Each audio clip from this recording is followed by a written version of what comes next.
Assalamualaikum warahmatullahi wabarakatuh. Saya Amalia Mutiara Pratiwi dari kelas 2A Manajemen Dakwah dan saya merupakan anggota kelompok 6 Hadis Manajemen Dakwah yang mana saya akan membahas sedikit tentang tantangan dalam dakwah.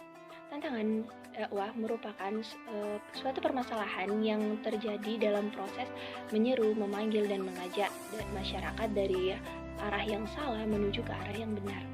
Di mana dalam makalah kami kali ini kami ada menulis 2 hadis di dalamnya. Yang hadis pertama yang berbunyi An Abi Sa'id al-Khudri radhiyallahu anhu qala sami'tu Rasulullah sallallahu alaihi wasallam yaqulu man ra'a minkum munkara falyughayyiru biyadihi fa illam yastati bi lisanihi fa illam yastati fa biqalbihi wa dzalika ad'aful iman. Hadis riwayat Muslim. Yang mana artinya dari Abu Sa'id Al-Khudri radhiyallahu anhu, ia berkata, aku mendengar Rasulullah Shallallahu alaihi wasallam bersabda, barang siapa dari kalian melihat kemungkaran, ubahlah dengan tangannya. Jika tidak bisa, ubahlah dengan lisannya. Jika tidak bisa, maka ingkarilah dengan hatinya. Dan itu merupakan selemah-lemahnya iman. Hadis riwayat Muslim. Baik, pembahasan selanjutnya tentang pembahasan hadis pertama. Sebagai seorang mukmin, kita sudah diperintahkan untuk merespon segala bentuk kemungkaran dengan melaksanakan upaya dan usaha perubahan, yang mana kita dituntut untuk bisa mengarahkan perbuatan yang mungkar menuju ke perbuatan yang ma'ruf, atau setidaknya kita menghentikan perbuatan yang mungkar tersebut. Nah, dalam hadis pertama tadi sudah dijelaskan bahwa ada 3 cara. Yang pertama ada dengan tangan apabila tidak bisa, dengan lisan apabila tidak bisa juga dengan hati. Jadi dari hadis pertama kita dapat mengambil kesimpulan bahwa ketika kita sebagai seorang mukmin, ketika kita mengetahui telah terjadi suatu kemungkaran, maka kita tidak diperkenankan untuk berdiam diri saja. Kita diperintahkan untuk merespon hal tersebut, bisa dengan tangan, bisa dengan lisan, bisa dengan hati. Dan dengan hati itu merupakan selemah-lemahnya iman. Jadi kita tidak diperkenankan sama sekali untuk berdiam diri saja ketika melihat kemungkaran. Kita harus berusaha untuk mencegahnya, merubahnya, menasihatinya, dan berusaha kalau tidak bisa juga dengan cara kita mendoakannya. Adapun hadis kedua yang berbunyi Anas bin Malik radhiyallahu anhu An-Nabi sallallahu alaihi wasallam qala inna idhamal jazai ma'a idhamal bala'i wa inna allaha idha ahabba qawma batalahum faman radiya falahu ridha wa man sakhita falahu suhtu. Hadis riwayat Tirmidzi dan Ibnu Majah.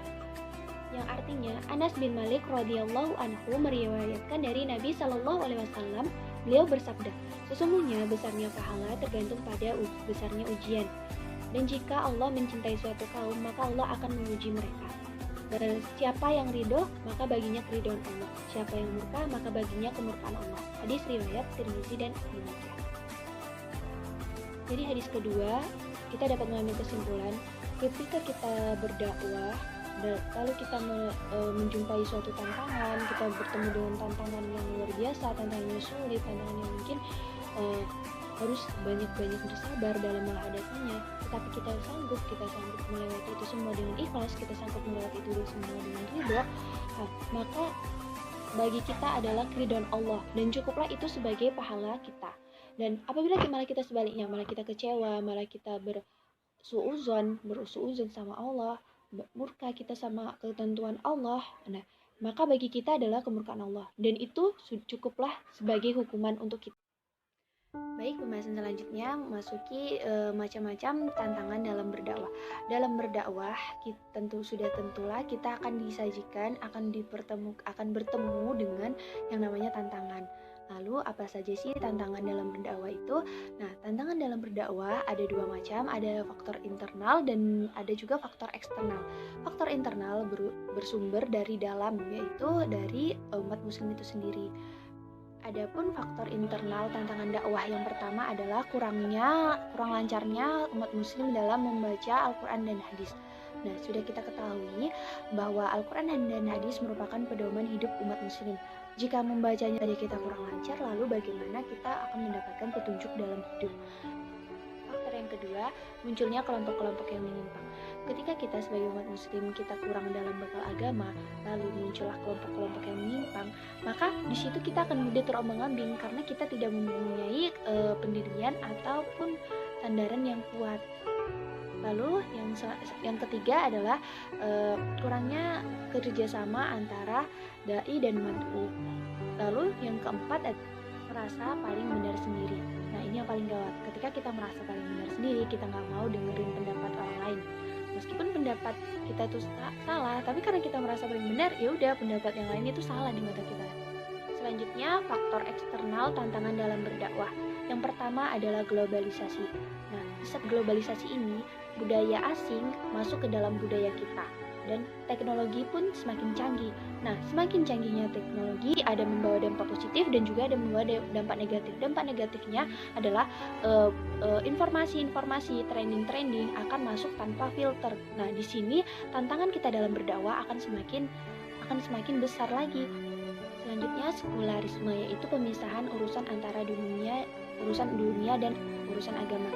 Dimana sekarang teknologi sedang canggih-canggihnya gitu kan, apa-apa gampang viral gitu.